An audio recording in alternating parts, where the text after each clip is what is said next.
Thanks. I just wanted to say we have a really special guest, which is Kate Kavanaugh, who just flew in from a skimboard competition on the East Coast. She was the Oceans mentor last year, and she just graduated from the same lab that Lori's in.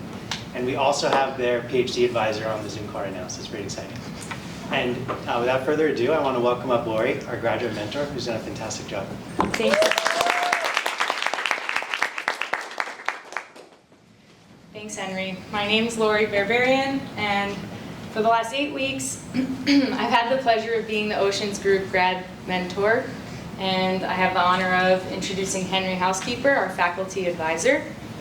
Henry is a scientist at MIT's Woods Hole Oceanographic Institution, and he's been involved in SARP since 2017, first as a grad mentor and now a faculty. Henry studies the aquatic light field and ocean remote sensing. I'm a PhD student at UCLA, and I study changes in ocean water quality and how that might impact marine ecology, mainly kelps. I've really enjoyed working with Henry. I think it's been a great experience learning how to curate projects with our students that really intersect their interests as well as novel and relevant science. We first got to know each other on our first field trip to Vasquez Rocks. I think the geologists in the crowd will appreciate the 25-million-year-old strata here. It was really incredible learning about all of your different interests, your different backgrounds. You come from all over the country, and despite the heat advisory and lack of shade on that day, I was really, really pleased to see how well everyone was getting along so early in the program. Henry wasn't pictured here because at the time he was traveling all over the state collecting oceanographic equipment that we later used on our field excursion in Santa Barbara. And so I promised to feature him in the next slides. Okay, so we made our way from Palmdale to Ontario, and we got to participate in some incredible aerial campaigns. I want to take this time to thank everyone who made that possible for SARP this year. The resources and personnel that went into organizing these flights was incredible. We got a suite of instruments and scientists that came over from Greenland from the Arctic mission on their break and helped us conduct our research, so thank you. This picture was taken in the P3 by me. I really was excited about this opportunity. I waved the students over and I said, look, we're flying over Santa Barbara. I pointed out the kelp that is along the coast here and the turbidity plumes. And so, yeah, I really like this picture. All right, now I'd like to introduce our students in the Oceans Group. First up, we have Emery Gaddis. Emery goes to Colgate University and studies chemistry. Today she's going to present some results about oil slicks in the Santa Barbara Channel. Next up we have Rachel Emery, who goes to the University of Oklahoma and studies meteorology there. Rachel's going to present some really interesting observations from LIDAR and hyperspectral optical observations on an emerging macroalgae pictured here, Eclonia, that colonizes the coast of South Africa. They stick out of the water and bob up and down with the tide and swell. It's a different macroalgae species than the giant kelp you guys are used to seeing at the beaches here. Next we have Braden Lipscomb, who goes to West Virginia University and studies chemistry and physics with an emphasis in space physics. Braden's going to tell you about his project on evaluating vertical profiles of light in a sunlit ocean. Next we have Dominic Bentley, who goes to Pennsylvania State University, where he studies meteorology and atmospheric science there. Dom is really, really interested in understanding changes in surface ocean environments, and so he'll be comparing today two really new and exciting data sets of altimetry observations from SWOT and hyperspectral observations from PACE. Abby Heiser goes to the University of Wisconsin-Madison and studies atmospheric and oceanic sciences.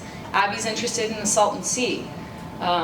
This picture is taken from the P3. You can see our shadow of the P3 over the Salton Sea.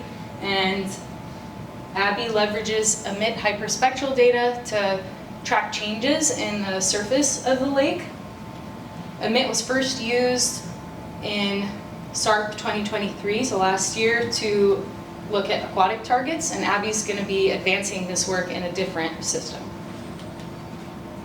Lastly, we have Emma Iacono, who goes to Northern Carolina State University and studies marine science with an emphasis in biological oceanography. Emma's really interested in understanding water clarity in the Santa Barbara Channel.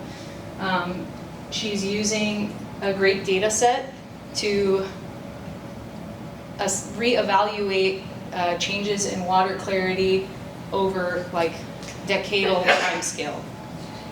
This picture was taken on our ocean cruise. Henry's explaining one of the instruments, a Secchi disc, that Emma's going to talk about in her talk a little bit more. It's used to measure water clarity.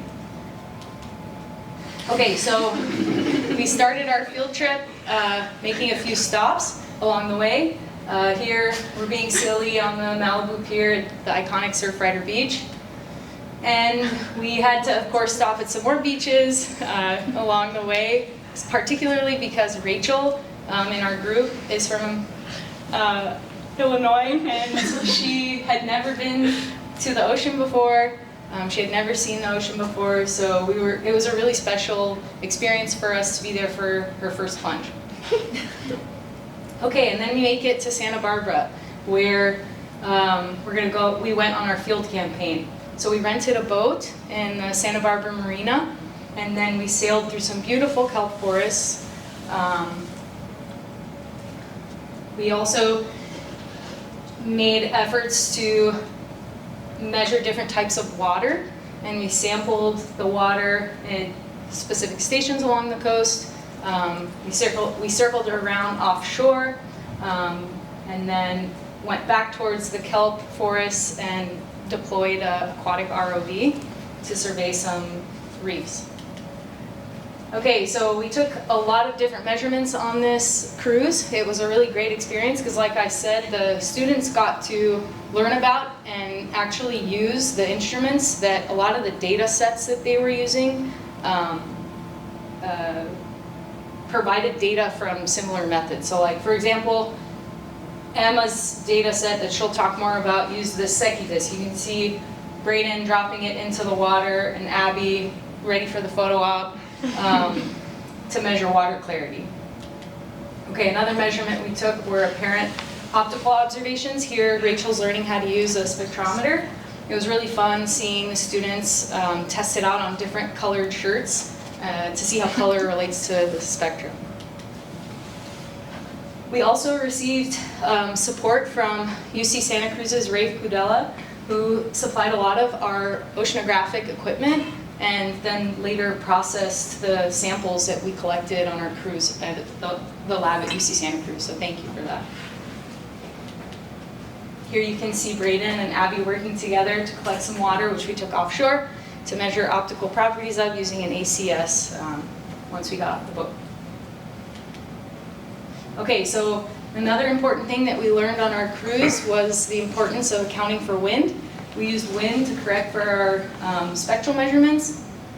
For example, Emery will talk more about this in her talk, how important wind is in her analysis of oil slick surface expression in the water. Emery is also using last year's spectral measurements of the oil slicks. We weren't able to sail through them this year to protect the integrity of the boat. It really ruins the boat. Here you can see Rachel taking some temperature and salinity measurements using a mini CTD. And of course, we took some whole air samples of the oil slicks in the Santa Barbara Channel. Thank you, Don Blake, for providing us with cans. This is like the second consecutive year that we've gotten to take measurements like this, and we're looking forward to doing that in the future. Once we got on land, we made some observations from Campus Point at a nearby university, UCSB. We got to tour the campus a bit too. Okay, and this was one of my favorite field trips. We got to visit Biospherical Instruments Lab. Biospherical Instruments is a company which helped develop key tools in efforts to launch PACE.